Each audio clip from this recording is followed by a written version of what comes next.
আরে আমি তো পড়ার জন্য যাব, কি মজা, আমি পড়ার জন্য যাব। আরে বাহ, দুনিয়া কোথায় চলে এসেছে। ছোট বাচ্চারা খেলাধুলা করতেছে আর বৃদ্ধ লোক গেছে পড়াশোনা করার জন্য। এই মেয়ে, তুমি কি এইখান দিয়ে কোনো চোরকে যেতে দেখেছো? আমি কিভাবে জানবো যে কে চোর? দাঁড়াও, আমি এখনই দেখাচ্ছি চোরটা কে। আমার কাছে ওই চোরের একটা ছবি আছে। এই যে, এই দেখো ওই চোরটার ছবি। হ্যাঁ, কি বলেন? এক্ষুনি তো এই মহিলা ব্যাগ নিয়ে স্কুলে যাচ্ছিল। কি, কোন দিকে গেল?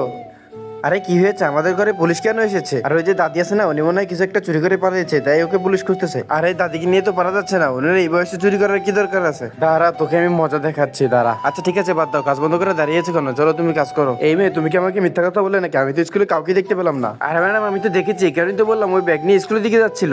আরে তুমি মনে হয় কিছু ভুল দেখেছো, ওই দাদি কি কখন স্কুলে যাবে নাকি? আরে না না, এরকম তো হতে পারে না। হ্যাঁ ঠিক বলেছো, তুমি তো হয়তো ভুলে দেখতে পারো। ম্যাডাম আমি জানি চোর কে। আরে ইনি তো সে। চুপ, তুমি নিজে চুরি করে আমাকে ফাঁসি দিচ্ছ, আমি সব জানি। ম্যাডাম দাঁড়ান, আমি একটু আসতেছি ভিতর থেকে। আরে এই দাদি আমাদের ঘরের ভিতরে কেন যাচ্ছে? আমি আবার কি করলাম?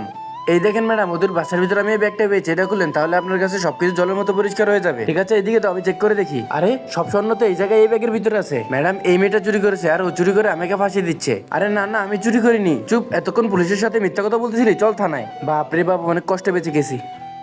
এরপরে কি হয়েছিল তা দেখার আগে তুমি যদি চাও তোমার মা 100 বছর বাঁচুক, তাহলে অবশ্যই একটি লাইক করবে আর একটি সাবস্ক্রাইব করে দিবে আর একটি রেড হার্ট কমেন্ট বক্সে কমেন্ট করে যাবে।